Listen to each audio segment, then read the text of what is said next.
Гласот на Америка на македонски. Преку една деценија вашиот прозорец кон САД. А сега, директно од студиото во Вашингтон.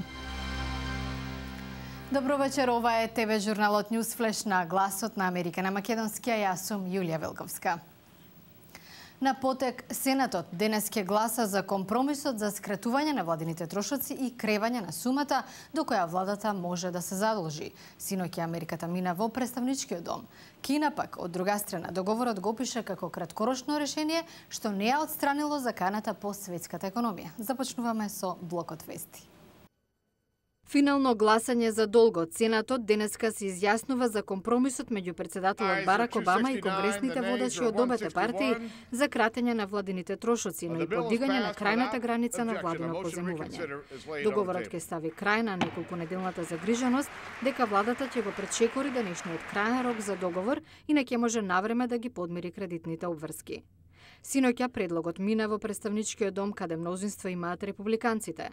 Со усвојување во Сенатот, мерката оди на подпис кај председателот Обама, а со неа владата ќе продолжи да позајмува пари за своите обврски се до 2012 година, но истовремено ќе ги скрати трошоците за речиси $1 трилион во наредните 10 години. Кинеските државни медиуми коментираат дека договорот за долгот на САД постигнат во последен момент само привремено ги одложил поголемите закани по светската економија. Во уреднички коментар на органот на Кинеската комунистичка партија стои дека иако била избегната ситуацијата САД да станат неликвидни, проблемот се уште е нерешен и најверојатно ќе стане уште поголем. Кина е најголемиот странски кредитор на САД. А за време на синоќешното изјаснување во представничкиот дом на изненадување на многумина се појави да даде свој глас и демократската конгресменка од Аризона Габриел Гифордс. Ова е нејзин прв настап во Конгресот откако во јануари во обид за атентат беше застрелана во главата. Нејзините колеги ја дочекаа со овации. Сенатот го блокираше надпартискиот договор за ставање крај на 10-дневното парцијално затворање на Федералната управа за воздухопловство. Тоа значи дека ќорсокакот најверојатно ќе продолжи и во август со оглед на фактот дека Конгресот наскоро заминува на едномесечен одмор. Управата е делумно затворена од 22 јули, откако законодавците не успеа да го продолжат нејзиното овластување за работа. Тоа остави 4000 вработени дома, а прекинати се и неколку градежни проекти во кои се ангажирани околу 70.000 работници. Американските научници велат дека првите фотографии на огромниот астероид наречен Веста, направени од непосредна близина, отвориле мистериозно разновидна површина што ќе ја проучуваат со години. Вселенската сонда на НАСА Дон се наоѓа на едногодишна мисија околу астероидот. Веста се наоѓа во така наречениот астероиден појас меѓу Марс и Јупитер, за кој научниците претпоставуваат дека се формирал пред 5 милиарди години.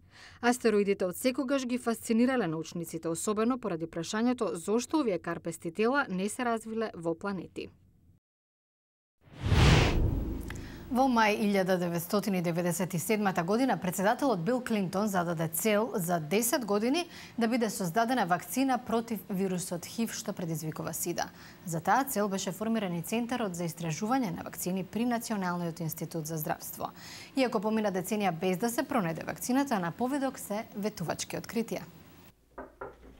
Како и многумина други стручњаци за третман против сидата, доктор Реймонд Мартинс од клиниката Витман Вокер во Вашингтон е фрустриран од тоа што се уште нема вакцина за вирусот ХИВ, со кој, според податоци на Обединетите нации, живеат преку 30 милиони лица широм светот. Вирусот мутира мошне брзо и е мошне тешко да се изработи вакцина. Доктор Гари Набел е директор на Центарот за истражување на вакцина уште од основањето пред 12 години. Вели уникатните елементи на вирусот ја отежнуваат изработката на ефикасна вакцина.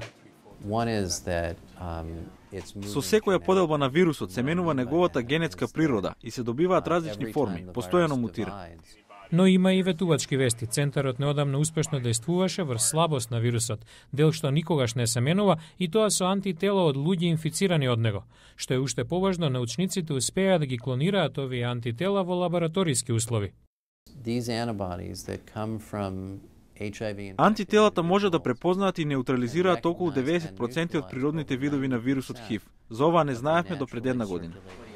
Доктор Набел сепак наведува дека новиот приод кон изработка на вакцината е во прелиминарен стадиум. Дури и се да оди по планот, како што ретко се случува, може да се очекува успех за неколку години.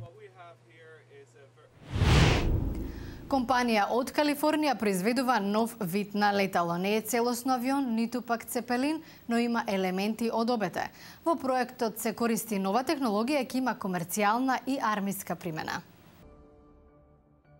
Леталото Аероскрафт на корпорацијата Аерос ќе може да понесе над 50 тони товар и да го пренесе илјадници километри. Пробниот модел, финансиран од Пентагон, се составува во хангар на морнарицата во Лос Анџелес. Леталото долго 75, а широко 30 метри за прв пат треба да полета подоцна годинава. Аероскрафт ќе може да слета на тешко пристапни места, вели Едвард Певзнер од Аерос. Северот на Канада и Алјаска, каде се вршат нафтени истражувања, регионот на Амазон, Африка. Клучна за леталото е новата технологија, што, за разлика од цепелините, му овозможува да полета или слета без да додаде или загуби тежина, наведува инженерот Тим Кени. Целото летало ќе биде исполнето со хелиум. Хелиумот ќе му овозможи да полета, а кога е компресиран, леталото ќе може да слета. Леталото има и мотори на авионско гориво, изградено е од лесен, но издржлив материјал, благодарение на најновите технологии. Доколку се оди по планот, дури и поголеми модели од пробниот ќе се најдат во воздухот за неколку години. Армијата е заинтересирана за потенцијалот на овие летала, но и индустријата. Аерос наведува дека доколку се покажат успешни за пренос на товар, можеби ќе ги модифицира и за патници. А во следната емисија, Панамскиот канал се проширува. Кога и зошто? Гледате утре во Ньюсфлеш. Поголем канал, повеќе трговија. Проширувањето ќе го удвои товарот што минува низ Панамскиот процеп. Зова утре во Ньюсфлеш.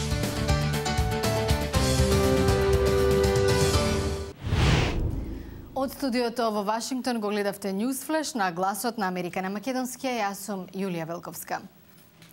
Ве покануваме да продолжите да не следите на нашата веб страница. Адресата е glasnaamerika.com, но и на Facebook.